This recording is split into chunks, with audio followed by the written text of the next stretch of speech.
बिस्मिल्लाहिर्रहमानिर्रहीम। अब तक के खुसूसी प्रोग्राम अवाम तक के साथ मैं हूं मुल्तान से शरीफ जोया। आज के प्रोग्राम में हम बात करेंगे कि मुल्क भर में जो क़यामत खेज़ गर्मी पड़ रही है, हीट वेव है, इससे कैसे बचा जा सकता है और कौन कौन लोग जिसमें इंसान चरिंद परिंद सब मुतासर हो रहे हैं, वो कैसा अपना बचाव कर सकते हैं। इस वक्त हमारे साथ मौजूद हैं डॉक्टर सदीक खान कादरी साहब। आप प्रोफेसर हैं ऑफ कम्यूनिटी मेडिसिन के। इनसे बात करते हैं और कुछ एहतियाती तदाबीर के हवाले से भी इनसे मुशावरत करते हैं ताकि हमारे नाजरीन को ये मालूम हो सके कि इस हीट वेव से कैसे बचा जा सकता है और कौन सी जो हिफाजती तदाबीर हैं वो हमें इख्तियार करनी चाहिए। अस्सलाम वालेकुम डॉक्टर साहब। वालेकुम अस्सलाम रहमतुल्लाह। अच्छा डॉक्टर साहब, ये आप देख रहे हैं कि पूरे पाकिस्तान में जो है वो हीट वेव है और मुल्तान तो वैसे भी गर्द गर्मा गोरिस्तान के हवाले से मशहूर था, लेकिन अब गर्मी तो पूरे पाकिस्तान में पड़ रही है। इससे कैसे बचा जा सकता है? जी बिल्कुल, आपने सही फरमाया। इस वक्त पूरा पाकिस्तान गर्मी की शदीद लपेट में है, खुसूसन वो इलाके जिनमें बारिश होती थी और दर्जा हरारत निस्बतन कम होता था, वहाँ भी अब ये सूरत हाल नहीं है, बल्कि गर्मी की शिद्दत वहाँ भी बढ़ गई है। तो इस सिलसिले में गुजारिश ये है कि शहरियों के लिए लाजिम है कि एक तो वो गैर ज़रूरी तौर पर घर से बाहर ना निकलें। सबसे पहली एहतियात जो हमारे अतिब्बा और फिजिशन हजरात बताते हैं कि गैर ज़रूरी तौर पर न ख़ुद घर से बाहर निकलें और न ही बच्चों को घर से बाहर भेजें। अगर घर से बाहर जाना ज़रूरी हो तो फिर सर को और गर्दन को मुकम्मल तौर पर ढाँप कर रखें, सूती कपड़े पहने, हल्के कपड़े पहने, चुस्त और तंग लिबास न पहने, क्योंकि इससे गर्मी की शिद्दत में इजाफ़ा होता है। और तीसरी बात ये है कि सुबह और शाम नहाने को अपना मामूल बनाना चाहिए। ख़ास तौर पर हमारी मेडिकल टर्मिनोलॉजी में जो हाई टेम्परेचर के नतीजे में पैदा होने वाली मुख्तलिफ़ बीमारियां हैं या अमराज हैं, उनमें हीट हाइपरपायरेक्सिया यानी ज़्यादा दर्जा हरारत या टेम्परेचर बढ़ने से बुखार का हो जाना, शदीद बुखार का हो जाना, 106 डिग्री फ़ारेनहाइट तक भी ये बुखार की शिद्दत बढ़ जाती है। इसी तरह हीट क्रैम्प्स है, हीट स्ट्रोक है जिसे सन स्ट्रोक भी कहते हैं, हीट सिनकपी है, हीट क्रैम्प्स है। हीट सिर्फ सन स्ट्रोक दर्जा हरारत में इजाफ़ा सिर्फ सन स्ट्रोक नहीं कहलाता, बल्कि हीट सिनकपी भी कहलाता है। ख़ास तौर पर वो हमारे सोल्जर्स, हमारे फ़ौजी जो धूप में खड़े होकर अपनी खिदमत सर अंजाम देते हैं, तो उस धूप की शिद्दत की वजह से, शदीद गर्मी की वजह से बाज़ औक़ात उन पर ग़िशी और बेहोशी के दौरे भी पड़ जाते हैं। और पाँचवीं बात ये है कि हीट क्रैम्प्स, इसमें मुख्तलिफ़ तौर पर उसको तकलीफ़ इसके जिस्म के मुख्तलिफ़ आज़ा पर असरानंदाज हो सकती है। तो इन हालात में ज़रूरी है कि हम गैर ज़रूरी तौर पर घर से बाहर न निकलें, सादा साफ़ सुथरा लिबास पहने, सूती लिबास पहनने को तरजीह दें। और ख़ास तौर पर जो एहतियात है वो ये है कि धूप से आने के फ़ौरन बाद नहाना सेहत के लिए इंतहाई मुज़र है। बुज़ुर्ग भी हमारे यही कहते थे कि फ़ौरन अगर धूप से बाहर आएँ और पसीना हो तो बाज़ औक़ात तो यहाँ तक कहते थे कि डायरेक्ट जो है पंखे की हवा में भी न बैठें, एक तरफ बैठें और नहाएं भी काफ़ी वक्फे के बाद। तो अब मेडिकल की टर्मिनोलॉजी ने उसको हीट एक्लिमेटाइजेशन की टर्मिनोलॉजी दी है कि जब जिस्म का दर्जा हरारत इस तरह मुतनासिब हो जाए कि वो नहाने के काबिल हो। अगर आपका जिस्म गर्म है, आपने फ़ौरन ठंडा पानी ऊपर डाल दिया तो ये कई अमराज का बायस बन सकता है। यही सूरत हाल सर्दी में भी होती है। तो बहरहाल हमें अपने आप को, अपने बच्चों को गर्मी से बचाव के लिए तदाबीर करनी चाहिए और ख़ास तौर पर बच्चों को ताकीद करें कि वो घर में बैठें और असर से पहले उनको बाहर ना निकलने। अच्छा डॉक्टर साहब, आजकल जैसे छुट्टियाँ हैं, एग्ज़ाम्स भी हो चुके चुके हैं बच्चों के, तो नौजवान जो ख़ास तौर पे हैं वो स्विमिंग पूल्स का रुख कर रहे हैं। तो वो जैसे आपने बताया है कि गर्मी में इस तरह से नहाना, तो बच्चों को स्विमिंग पूल्स पे या इस तरह के ट्यूबवेल्स पे जाना चाहिए इस मौसम में या एहतियात करनी चाहिए? गुजारिश ये है कि डोमेस्टिक लेवल पर जो स्विमिंग पूल्स हैं, छोटे लेवल पर उनमें जाने में कोई हर्ज नहीं है, लेकिन हमारी रिसर्च के मुताबिक ये है कि स्विमिंग पूल से, और मेडिकल की बुक्स भी यही बताती हैं, मुख्तलिफ अमराज पैदा होते हैं। वो मैं अर्ज़ करता हूँ, उसमें ख़ास तौर पर सेकेंड डिजीज़ हैं, स्केबीज़ की डिज़ीज़ है, ख़ारिश हो सकती है, और बहुत से मामलात हैं जो हो सकते हैं। अभी हालिया दिनों में अखबारात में आया है कि 3, 4, 5 साल के बच्चे भी अगर नहाए हैं तो वो अपना तवाज़ुन बरकरार नहीं रख सके और उनका सर या ज़मीन से लगा है या स्विमिंग पूल की दीवार से लगा है और वो जाँ बहक हो गए हैं।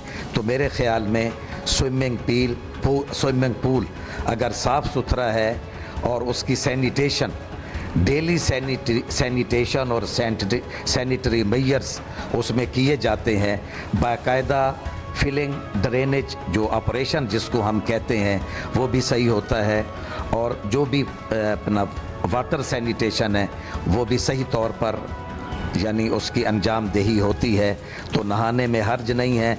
लेकिन बड़े स्विमिंग पूल्स के अंदर, तालाबों में इस तरह का बच्चों का जाना मुनासिब नहीं है, बल्कि बाज़ औक़ात तो बड़े भी अब गिरकर ज़ख्मी हुए हैं।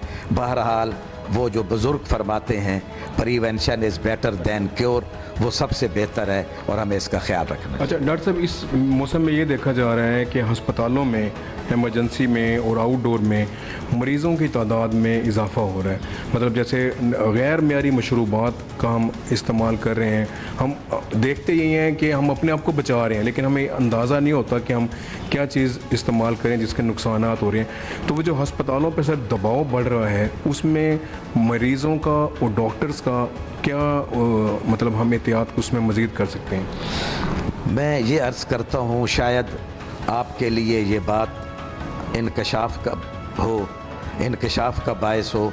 इस वक्त जो आपने बात फरमाई वो बहुत अहम है कि 50% से ज़्यादा, 50% से ज़्यादा बीमारियां ऐसी हैं जो पोल्यूटेड वाटर से होती हैं, जिसको हम वाटर बॉर्न डिजीज़ कहते हैं।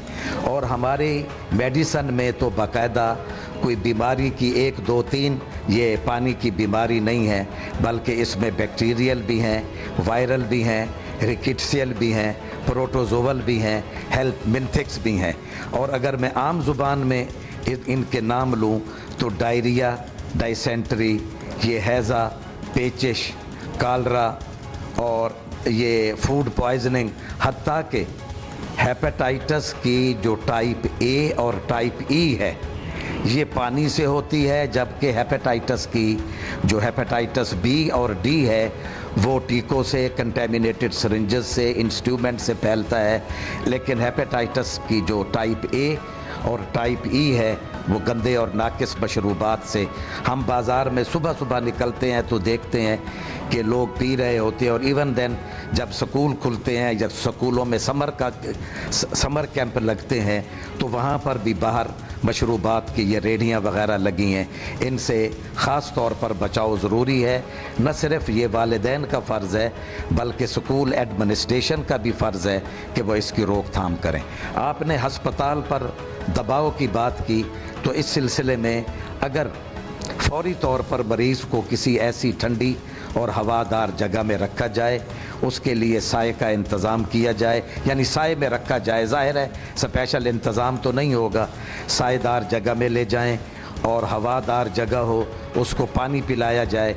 और सबसे बेहतर ये है कि वो पसीने की सूरत में जो पानी का इखराज हुआ है, नमकियात ज़ाय हुए हैं, अगर वो हम रिहाइड्रेशन के ज़रिए दोबारा, उस वक्त अगर ड्रिप मुमकिन नहीं है और इंजेक्शन्स मुमकिन नहीं है, तो कम अज़ कम ये 1 लीटर की बोतल में 1 लीटर पानी एक जग में लेकर, निमकोल लेकर उसको हिलाकर मिक्स करके वो पिला दिया जाए, तो इस कमी को काफ़ी तौर पर दूर किया जा सकता है। अल्लाह ताला हमारे मुल्क को हर किस्म के मसाइब व आलाम और आफात व बलियात अर्ज़ी व समावी से महफूज मामून फरमाए, आमीन। बहुत शुक्रिया डॉक्टर साहब, आपने बड़े तफसीलन डॉक्टर साहब ने हमारे नाजरीन को हीट वेव, उससे होने वाले नुकसानात और उससे कैसे बचाव किया जा सकता है इसके बारे में आगाह किया।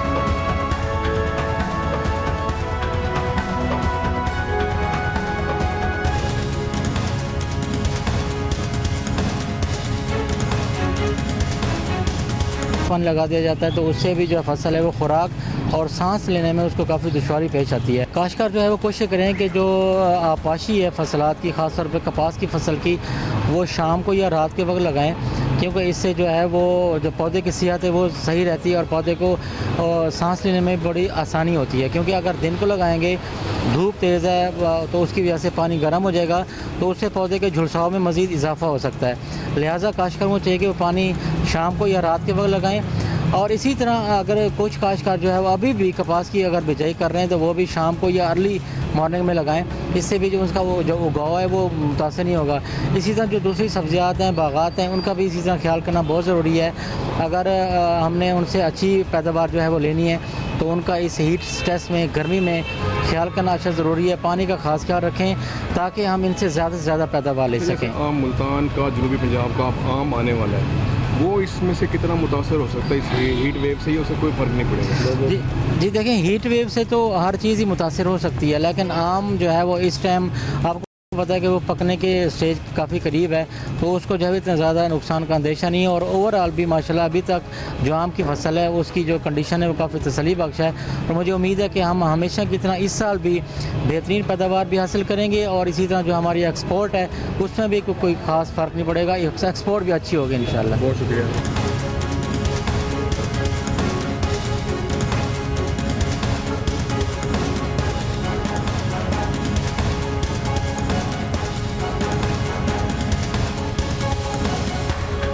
बिलाल साहब, ये बताएं कि हीट वेव चल रही है, आपको सारी बात है लोगों की कॉल्स आती होंगी, तो किस तरह का आपका एमरजेंसी रिस्पांस है या किस तरह की एमरजेंसी आ रही है जिसके आप रिस्पॉन्ड करते हैं? जी, सबसे पहले तो आपका बहुत शुक्रिया जी। रेस्क्यू 1122 जिस तरह आपको बेहतर पता है कि तमाम तरह की एमरजेंसीज़ को रिस्पॉन्ड करती है, चाहे वो मेडिकल एमरजेंसीज़ हों, रोड ट्रैफिक क्रैशेज़ हों, फायर केस हों, कोई अदर मिज़िलियस एमरजेंसीज़ हों।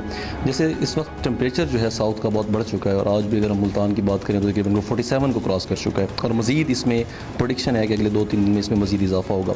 तो इस सूरत हाल में डेफिनेटली हमें बहुत सारी कॉल महसूस होती हैं जिसमें पेशेंट्स की मुख्तलिफ क्लेम्स के साथ मेडिकल एमरजेंसी रिस्पॉन्ड होती हैं।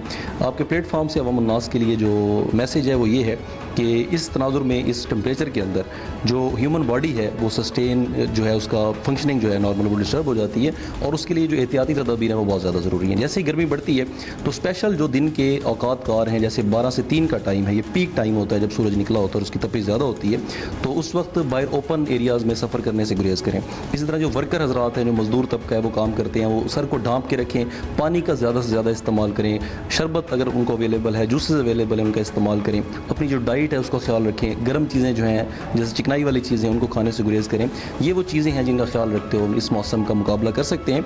और इसके साथ साथ गैर ज़रूरी तौर पर जो लोग सफ़र करते हैं, घरों से बाहर निकलते हैं, ओल्ड एज जो लोग हैं उनकी एहतियात जो है बहुत ज़्यादा ज़रूरी है। इसी तरह जो बच्चे हैं उनको घरों से निकलने से गुरेज किया जाए, क्योंकि समर में छुट्टियाँ भी कर दी जाती हैं। तो ये तमाम तदाबीर हैं जिनका ख्याल रखते हो इस मौसम से बच सकते हैं शिद्दत से और अपनी ज़िंदगी जो है उसको बचाने। एक चीज़ ये देखने में आई है कि इस मौसम की शिद्दत जैसे ही बढ़ती है तो सड़कों पर जो ट्रैफिक हादसा हैं वो बढ़ जाते हैं। उसकी क्या वजह है?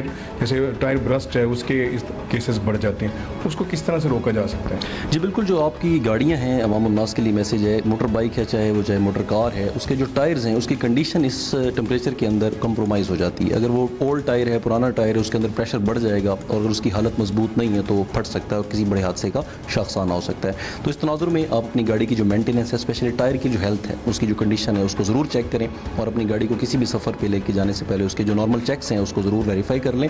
इसके साथ साथ टायर का प्रेशर जो है उसको यकीनी बनाएं कि वो जो स्पेसिफाइड लिमिट है उससे इंक्रीज़ ना करे। इसके साथ जो ड्राइविंग लिमिट्स हैं, जो स्पीड लिमिट्स हैं, उनका ख्याल रखें और ट्रैफिक कवानीन की जो पासदारी है उसको यकीनी बनाएं। ये तमाम अवामिल हैं, इनको करते हुए आप इमरजेंसी से बच सकते हैं। आप ये बेहतर नहीं समझते कि जो लोग ट्रैवल करें, जिन्होंने लॉन्ग रूट पे ट्रैवल करना है, तो अपना ड्यूरेशन का टाइम कुछ इस तरह से बना लें कि जो पीक टाइम है हीट का, उससे वो अपने आप को बचाएं, अपनी फैमिली को बचाएं और किसी हादसे से बचाएं। जी डेफिनेटली, आप जिस तरह रोड टेम्परेचर बढ़ता है तो रोड का टेम्परेचर भी बढ़ जाता है। जैसे मैंने पहले अर्ज़ की है कि पीक आवर्स जब स्पेशली जो 12 से 3 या 4 का टाइम है, दिन में जब धूप बहुत ज़्यादा होती है, टेम्परेचर बढ़ा हुआ, तो उस वक्त स्पेशली घरों से निकलने से गुरेज किया जाए और अपने जो ट्रैवल टाइम है उसको इस तरह से मैनेज करें कि शाम के औकात पार में या ठंड के वक्त उसको ट्रैवल को जो है प्रेफर करें, ताकि जो आपका सेफ ट्रैवल है वो सेफ़ रहे और आपकी ज़िंदगी महफूज रह सके।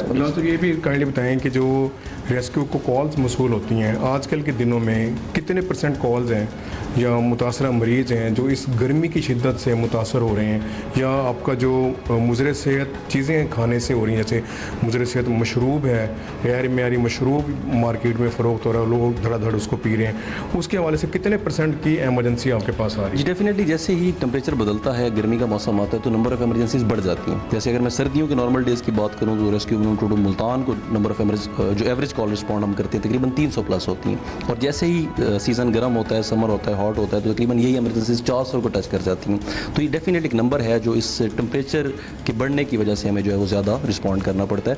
तो इसमें जो हमें आपने बाकी बताई हैं ये चीज़ें भी इसमें ज़रूर ऐड करते हैं। तीसरा मैं पहले अर्ज़ कर रहा था कि खुराक जो है उसको स्पेशल जो खालिस चीज़ें हैं उनको खाने को जो है फोकियत दें, पानी का ज़्यादा से ज़्यादा इस्तेमाल करें, सनलाइट जो डायरेक्ट है उससे बचाव करें, जब बाहर निकलें तो कपड़ा सर के ऊपर ज़रूर लें, फ्लूइड साथ रखें, पानी साथ रखें, जो हसास तबके हैं जैसे बच्चे हैं, बूढ़े हैं, उनका स्पेशल ख्याल रखें। तो ये तदाबीर हैं जिनको अडॉप्ट करते हुए इस मौसम की शिद्दत। मुझे पूछना था कि जो हीट वेव से बचाव के जो कैंप्स लगते हैं वो कितने सूदमंद हैं इंसानों को इस सारी सूरत हाल से बचाने के लिए? जी डेफिनेटली, टेम्परेचर को कोई भी चीज़ अगर कम करने का सबब बनती है तो उसमें फ़ायदा मंद तो ज़रूर है। उसमें जो सबसे जो नेचुरल तरीक़ाकार है वो है दरख्त। तो आपके एक मैसेज ये भी आवाम के लिए कि अपने घरों में दरख्त उगाएं, अपने बाज़ारों में दरख्त उगाएं, जहाँ पे आपको जगह मिलती है, जहाँ पीस ऑफ लैंड मिलता है, दरख्त ज़रूर उगाएं, ये सदका जारी है। इसके साथ स्पेशली कैंप की बात करें तो कैंप्स डेफिनेटली सायादार जगह होती है, उसमें जब उसको इस्टेब्लिश किया जाता है उसमें एयर कूलर का इंतज़ाम किया जाता है, मशरूब का ORS का इंतज़ाम किया जाता है, तो डेफिनेटली वो भी फ़ायदा मंद है। तो कोई भी ऐसी चीज़ जो टेम्परेचर के जो उसके कंसिक्वेंसेज हैं, उसके जो असरात हैं, उसको कम करने का सबब बनेगी, डेफिनेटली वो फ़ायदा मंद है। हमने सारी बातें कर ली कि मर्द हज़रात बाहर काम करते हैं, बच्चे भी होते हैं, बुजुर्ग भी हैं, उनकी भी बात होगी, लेकिन एक जो अहम शोबा है ख़वातीन का, वो हम उसको इग्नोर कर देते हैं कि उन्होंने किचन में काम करना होता है, वो भी ज़ाहिर बात है पीक टाइम पे उन्होंने काम करना होता है। तो ख़वातीन को क्या प्रिकॉशंस लेने चाहिए, ऐसे एहतियाती तदबीर, क्योंकि खातून खाना अगर सेहतमंद होगी तो पूरा ख़ानदान सेहतमंद होगा? जी बिल्कुल, कुछ चीज़ें तो सेम है, जैसे फ्लूइड का ज़्यादा से ज़्यादा इस्तेमाल है, किचन में अगर पंखा हम लगा सकते हैं तो उसका इस्तेमाल करें, ढीले ढाले कपड़े पहने, लेकिन ढीले ढाले कपड़े पहन के किचन में काम करते हुए उसका भी ख्याल रखना ज़रूरी है कि खासतौर उनको आग लगे, चूल्हे से वो आग जो उसका लगने का बायस बन सकता है। तो कंसिक्वेंसेस जो टेम्परेचर जिस तरह हम उसको कम कर सकते हैं, मशरूबात का ज़्यादा इस्तेमाल करके, सायादार जगह में रहते हुए, रोशनदान किचन के अंदर डिज़ाइन के अंदर जरूर शामिल करवाएं ताकि वेंटिलेशन होती रहे। तो ये वो चीज़ें हैं जिनका इस्तेमाल करते हुए ख़वातीन स्पेशली किचन के अंदर भी महफूज रह सकती हैं, और साथ साथ में जो बाकी तदाबीर हैं जो आम इंसानों के लिए, आम मर्दों के लिए हैं, उनका इस्तेमाल करते हुए हम इस टेम्परेचर का मुकाबला कर सकते हैं। और मैसेज अगेन वही है कि दरख्त उगाएँ, ख़ुद को महफूज रखें और एहतियाती तदाबीर जो है उसका ख्याल रखें ताकि आप महफूज रह सकें। बहुत शुक्रिया।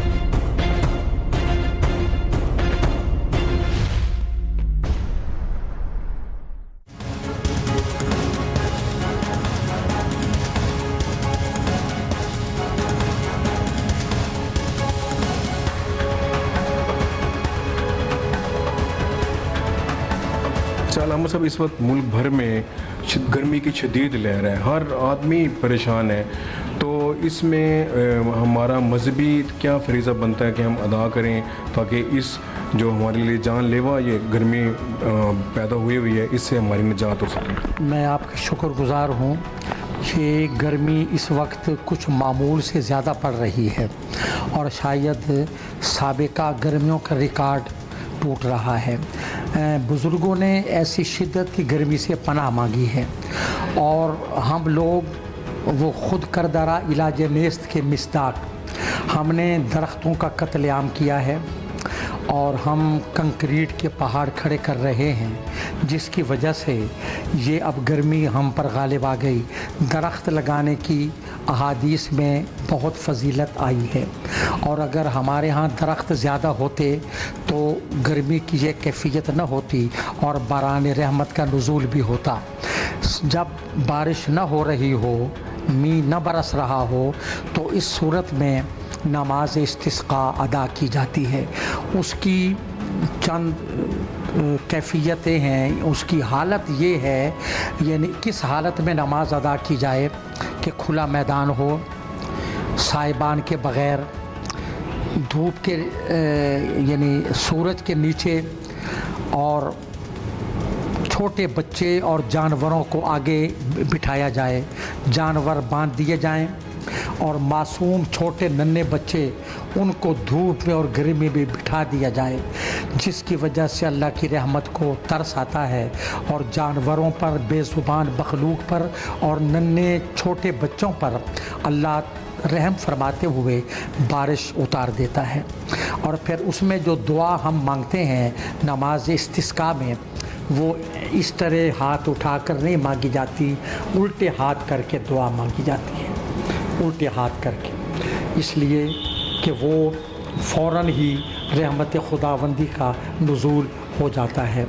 हमें इस्तिग़फ़ार करना चाहिए, गर्मी की शिद्दत से पनाह मांगनी चाहिए और हम ये देखें, अंदाज़ा करें, हमसे ये गर्मी बर्दाश्त नहीं होती जबकि हमारे पास मुतबादिल ज़राए, वसाइल, असबाब की कसरत और बहतात है। हम बर्दाश्त नहीं कर रहे, तो पनाह मांगें और इस्तिग़फ़ार करें जहन्नम की गर्मी से और जहन्नम के अज़ाब से पनाह मांगें। और हमें इज्तिमाई तौर पर, इनफ़रादी तौर पर भी इस्तिग़फ़ार का और नमाज इस्तिस्का का बंदोबस्त करना चाहिए। अल्लाह ताला की रहमत हम पर ज़रूर करम फरमाएगी और हमें इस अज़ाब से नजात मिलेगी। हम वो बारिश मांगते हैं जो बारान रहमत हो और वो तूफ़ान और सैलाब की सूरत इख्तियार न कर सके। मैं शुक्रगुज़ार हूँ आपने इस हालात हाज़रा के हवाले से मुझे इज़हार ख्याल का मौका दिया। अल्लामा साहब, एक चीज़ का कौम को और हमारे तमाम शहरियों को इस बारे में आप आगाह करें कि हमारी जो मजहबी व माशरती ज़िम्मेदारी है कि हम कुदरती अपना हमारा जो निज़ाम है उसको बहाल करने में अपना किरदार अदा करें। हाँ, कुदरती निज़ाम की बहाली और उसके ख़िलाफ़ जो भी साजिशें हैं इनफरादी या इज्तिमाई, उनको नाकाम करना चाहिए।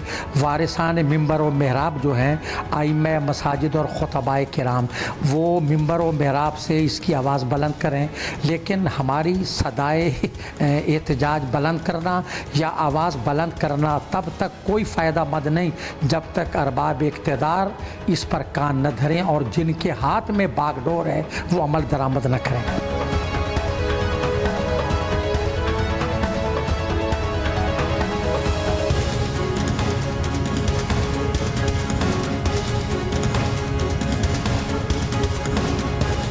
मुल्तान तो वैसे ही पाकिस्तान के गर्म तरीन इलाकों में इसको काउंट किया जाता है, लेकिन रोज़गार की खातिर क्योंकि महंगाई बहुत ज़्यादा है तो घरों से निकलना तो पड़ता है।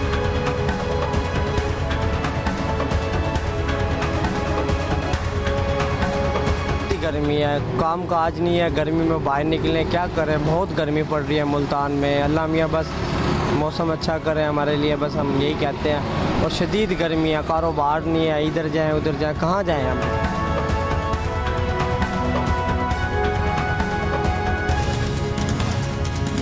हीट वेव्स का जो है मामला बड़ा शिद्दत अख्तियार कर रहा है और इसमें अवेयरनेस आवाम को होनी चाहिए क्योंकि इसमें मरीज़ों का बेतहाशा इजाफा होता जा रहा है। और इस सिलसिले में जो प्रिकॉशंस हैं, जो एहतियाती तदाबीर हैं वो भी करनी चाहिए। पानी का इस्तेमाल मैक्सिमम करना है, अपने आप को जो ठंडे माहौल में लेके आना है, नहाना है, अपने ऊपर आपने ठंडा पानी बहाना है।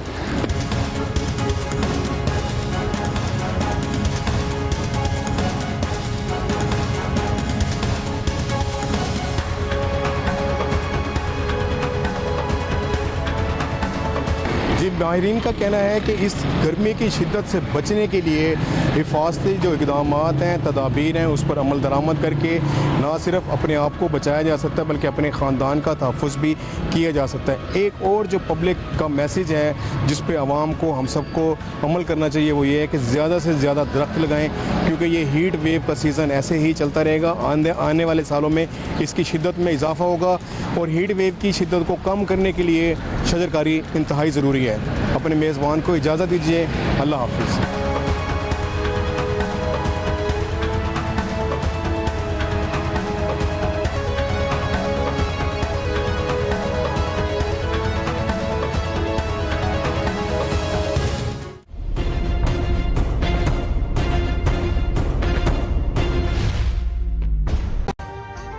अभी सब्सक्राइब करें ताकि कोई खबर रह न जाए।